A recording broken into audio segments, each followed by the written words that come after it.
As a business owner, when did you learn that saying a quick yes was probably not the best way to approach things? I'm thinking in particular about straight commission salespeople, right? Which is I was saying yes to everything as a straight commission sales because no, saying no to a deal or saying no to a customer puts you in a position to not sell something, which means I wasn't getting a check at the end of the month and I needed to pay rent, right? So um, the pro I think when I was younger, I would say no, but it was always followed by the word problem.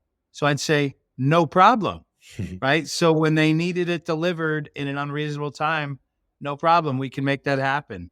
If they're, it's a little beyond our budget, but if you can make it happen for this, you go, oh, well, that shouldn't be a problem, right? No problem. I was using no the wrong way because I couldn't bring myself to say no. Fast forward now, I think, let me stay on the vein of our salespeople. Once you develop a book of business, right, and you've got a group of clients and you're able to, your income is not threatened like mine was back then with the term no, um, it's easier to say the word. And Mhm. really, it's liberating because if you can honestly say it when you're supposed to, you're probably helping your customer. You're definitely helping your company.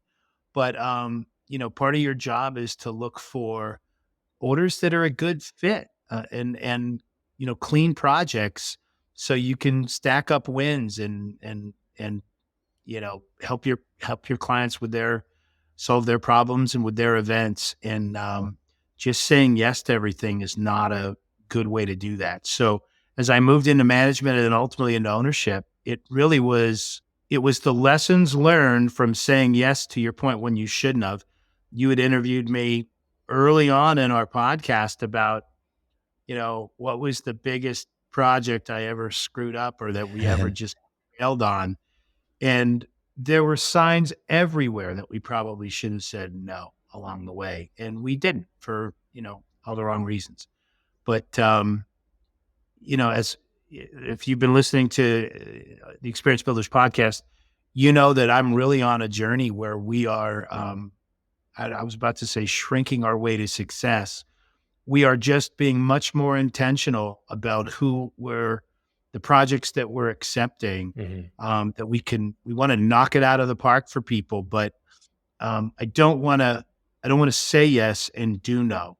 So we would rather say this, no, thank you. This is probably not the right fit for us. And you can find a better fit elsewhere. So, and it's been liberating. And what we have found is since we've said no, we really are growing our business with the word no.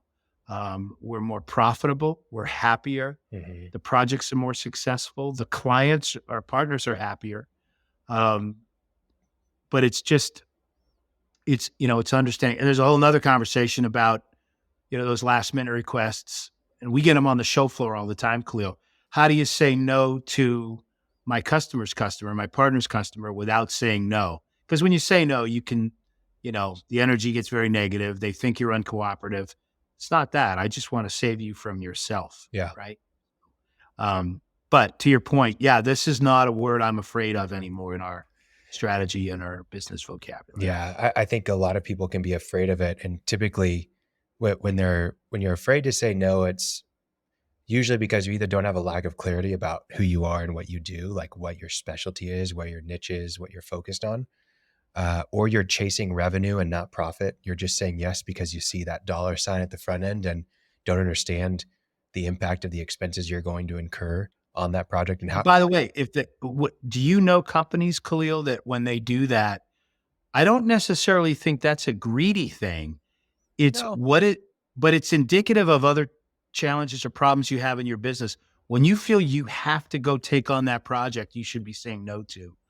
Why is that? Are you Well, sweating I think people? Are you in the the most common one, Chris, is the death spiral, right? Where exactly? you are literally you've done a really good job at sales, but you need to get those sales in the door because the deposits that you're going to get are Yeah. funding the work that you're doing on the jobs that you're pushing out the door. And so you have to keep that spiral going. I know so many people that have gone through that, and Yeah. it literally will run you into the ground because as soon as you don't have a month of sales, your Yeah. operations are just out of whack and If, you're gonna ruin every job. if you're in business long enough, you've been that guy. Yeah. I've been that guy. It is very difficult to break that cycle once you're in it. Yeah. So best to just not be in it. Grow Well, slowly. yeah, you're gonna hit it Um, at some point, probably if you're a business y- owner, just learning the hard way, unless you have a finance yeah, background. That's typically where the people that, don't do it. But most entrepreneurs, most business owners are fairly optimistic and they'll, chase the yeses and then they'll realize, oh, this isn't sustainable. So I think ultimately those are a lot of the reasons. It's just a lack of clarity on their identity or their numbers and not knowing what's profitable, what's not. Or they're just chasing that revenue because they see it and they're like, oh, that's great. And they're, not really seeing that, oh, wow, I'm chasing this revenue. A good thing to realize, Chris, is when you say yes to something, you're saying no to something else because we have yeah, capacity, right?